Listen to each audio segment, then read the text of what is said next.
Bonjour et bienvenue dans cette nouvelle émission Agora News Expérience Client. Nous allons évoquer la voix du client et surtout comment on la récupère, comment on analyse, comment on s'en sert et comment elle accompagne l'amélioration de l'expérience client. Pour en parler, je reçois donc Hervé Sébula. Bonjour. Vous êtes CEO et fondateur de Mediatek CX. Je l'ai presque bien dit, mais vous avez changé de nom récemment, vous allez nous en parler? Oui. D'accord.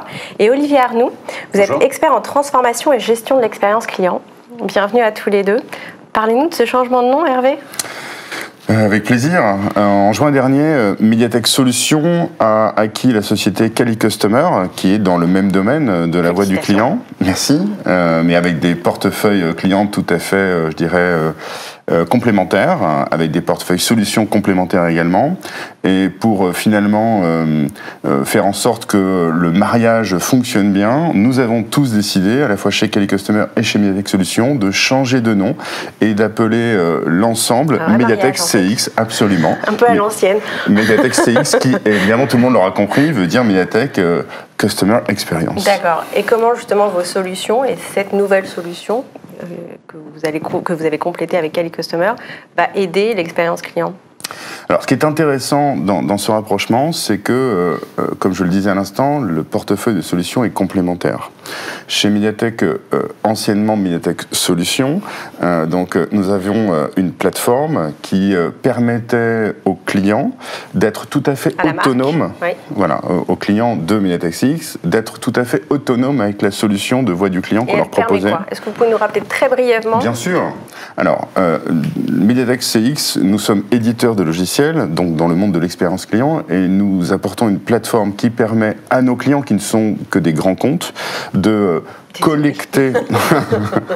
c'est le cas, donc on va pas le dire autrement, qui leur permet de collecter et centraliser la perception de leurs clients, quel que soit le canal utilisé pour l'interaction avec ses clients. C'est-à-dire les émotions, c'est tout. Quelle que soit, je dirais, l'interaction, que ce soit avec un call center, avec au sein d'un point de vente, sur un site web, une appli mobile. Quand on dit tout, c'est-à-dire c'est du texte, c'est de la voix, c'est... J'y venais. Donc, quelles que soient ces interactions-là, on va être capable, derrière, d'aller demander au client ce qu'il en pense. On peut le faire avec de l'email, du SMS, du serveur vocal, du pop-up sur le web, de la page web mobile. Et en effet, on peut à la fois récupérer cette perception en demandant au client, avec des enquêtes de satisfaction, mais on peut aussi récupérer de la data quand elle existe dans les systèmes d'information, de la réclamation, de l'avis déposé, oui, de l'avis déposé sur Google My Business ou sur TripAdvisor. On va récupérer tout ça, on va centraliser tout ça, on va permettre de l'analyser avec deux grandes dimensions, de l'analyse sémantique d'une part et de l'analyse de cause-racine d'autre part. On avait dit rapidement, Hervé. Bon. Mais et puis après, évidemment, je termine juste. D'accord. Et on permet surtout à ces entreprises de transformer ces insights en actions concrètes pour améliorer l'expérience client. D'accord. Ok. Est-ce que vous avez déjà fait ça, vous? Je l'ai fait de très nombreuses fois, que ce soit dans l'automobile, chez Nissan Europe ou dans l'hôtellerie, parce que j'ai travaillé 10 ans chez Accor. On ne peut pas travailler dans l'expérience client sans avoir un dispositif lié à la voix du client. À la voix du client. Et comment on améliore l'expérience? Parce que là, on comprend comment on le récupère et comment après, effectivement, on peut l'utiliser et faire que ça serve à quelque chose, ou c'est juste un outil pour faire joli? Alors, moi, j'aime bien parler de dispositif voix du client parce que d'abord, il faut être très clair sur le besoin. Pourquoi je capture, j'ai besoin de ce dispositif en place? Est-ce que c'est pour améliorer une expérience? Est-ce que c'est pour capturer du contenu? Est-ce que c'est pour transformer mon parcours? Pour qui? Est-ce que c'est pour les équipes marketing, les opérations? Ça compte, ça? Pour qui? Ça compte énormément puisque l'animation du système va passer non seulement par l'équipe qui va animer concrètement la solution qui sera en place, mais ceux qui vont l'utiliser. Et un système de voix du client n'est vivant que s'il est utilisé par les utilisateurs et qu'ils y trouvent une valeur ajoutée dans l'amélioration de leur quotidien. Et donc ça, c'est les données que certains services ont besoin, et comment vous faites justement pour utiliser ces données et en faire quelque chose qui va améliorer l'expérience client? Alors, justement, premièrement, je pense qu'il faut bien cadrer le besoin. Il faut être clair, est-ce que c'est un besoin très opérationnel ou beaucoup plus stratégique? Parce que ça va conditionner la mise en place de la solution. Est-ce que c'est une solution... Et la data qu'on récupère? La data. Comment je vais transformer cette data en information, puisqu'au démarrage, la solution capture de la donnée et la valeur ajoutée. Une solution comme Mediatek. Absolument. Donc ensuite, vous avez différentes techniques. Vous avez occurrence, récurrence. Est-ce que par rapport à ce qui va remonter comme problématique, l'occurrence, est-ce que ça remonte très souvent? D'accord, altération. Est-ce que la récurrence, est-ce que ça arrive depuis longtemps? Et ensuite, justement, l'animation consiste à dire où est-ce que je veux mettre l'effort, quelles sont les actions que je peux améliorer, sachant que les actions vont être améliorées à chaud, très rapidement. Une insatisfaction dans un hôtel, le matin, je sais que le petit déjeuner n'était pas satisfaisant, je peux agir très très vite pour régler une insatisfaction. Si j'ai une insatisfaction récurrente sur mon petit déjeuner, il va peut-être falloir que ça remonte au siège, qu'on repense tout le concept du buffet, donc on n'est pas du tout dans le même timing. Donc, et ça, l'outil sait faire ça? Alors, enfin, au moins le vôtre. Le nôtre, la plateforme IDATEX-CX, c'est évidemment faire ça, c'est même, je dirais, pour ça qu'elle est née. L'idée, c'est évidemment de, comme je le disais tout à l'heure, transformer les insights clients, la perception client, en actions concrètes. Ça se fait à travers... Donc les actions de la marque. Mesurer pour agir. C'est ça. Les actions dont parlait Olivier sont... Pardon? On peut le récupérer, ça, mesurer pour agir. Le claim de MediaTek-CX, c'est mesurer, améliorer, engager. Et dans ces trois mots, on retrouve bien ce que disait Olivier à l'instant. Évidemment, on fait de la mesure, soit parce qu'on va le demander, soit parce qu'on récupère de la data, mais surtout, on essaie d'améliorer les choses à travers de l'engagement. L'engagement des collaborateurs. Olivier disait que ça peut être aussi bien les équipes managériales que les opérationnels qui sont au contact des clients, et c'est tout à fait vrai. Et engager les clients, c'est les réengager, ceux qui sont insatisfaits, les transformer en satisfaits, ou ceux qui sont satisfaits, les transformer en promoteurs. Et comment on fait ça? Avec non seulement des dashboards et des éléments de reporting pour les équipes, mais également de l'alerting et du monitoring d'actions correctrices pour être sûr absolument, que les insights seront transformés en actions concrètes. Parce que s'il n'y a pas d'action concrète, vous le disiez tout à l'heure, ça ne sert finalement qu'à faire joli. Et c'est évidemment pas le cas. Mais c'est le cas d'un certain nombre de sociétés qui, comme vous avez dit tout à l'heure, doivent mettre un dispositif de voix du client et s'en servent pas forcément. Managérialement, c'est effectivement hyper efficace puisque parfois on vous dit que, sur 2 discours ou la présentation, par exemple, d'un coût du crédit, donc qui est a priori partout pareil, 2 agents ont des points positifs ou des points négatifs vus par le client et en tout cas évalués comme tels, et donc on découvre des bonnes pratiques et donc de pouvoir les développer.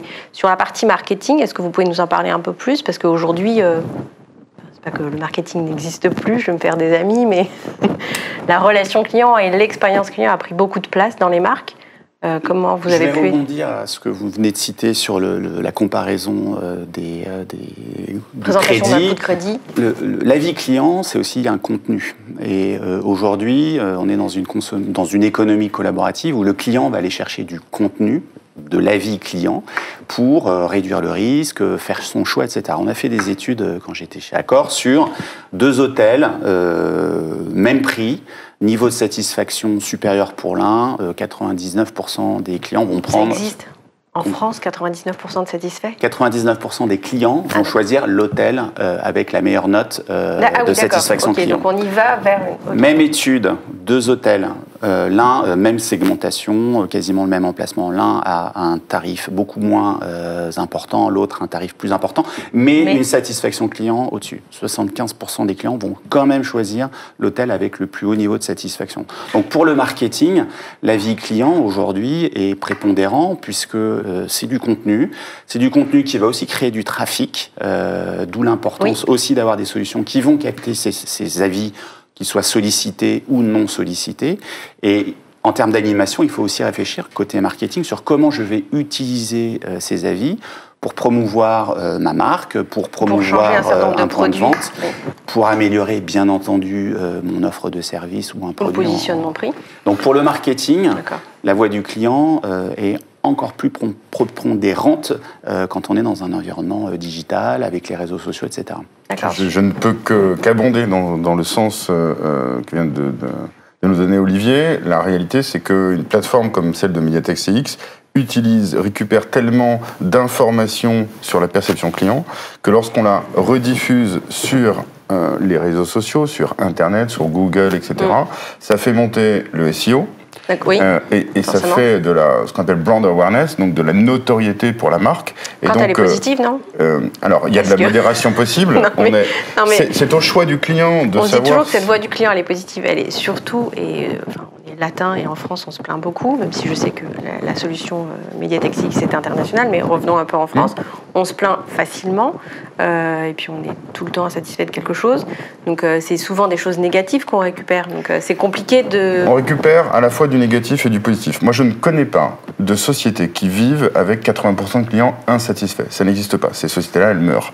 Dans la réalité, les sociétés ont toutes 80-90% de clients satisfaits. Donc, en fait, l'expérience nous montre, depuis maintenant 8 ans que Mediatex CX fait de la voix du client, l'expérience nous a montré que dans l'ensemble des réponses clients que nous obtenons, la très grande majorité sont des réponses positives. Ce qui veut dire que lorsqu'on les republie sur Internet, on a majoritairement des réponses, des avis positifs. Toutefois, absolument, mais toutefois, c'est à la marque de choisir si elle veut tout publier. Et nous avons des clients qui le font là, c'est de la transparence, ou alors si elle veut modérer, c'est son choix. C'est toujours possible. Je reviendrai juste sur un élément qui est... modérer les avis clients comme ça. Alors, je reviendrai... non, alors il y a de la modération qui est même obligatoire, parce que les propos injurieux, les propos racistes, etc., doivent être modérés. Ou anonymisés quand il y a de la donnée cliente. Absolument, absolument. Donc ça, c'est une modération que nous offrons, que nous apportons dans notre solution, et qui est même obligatoire.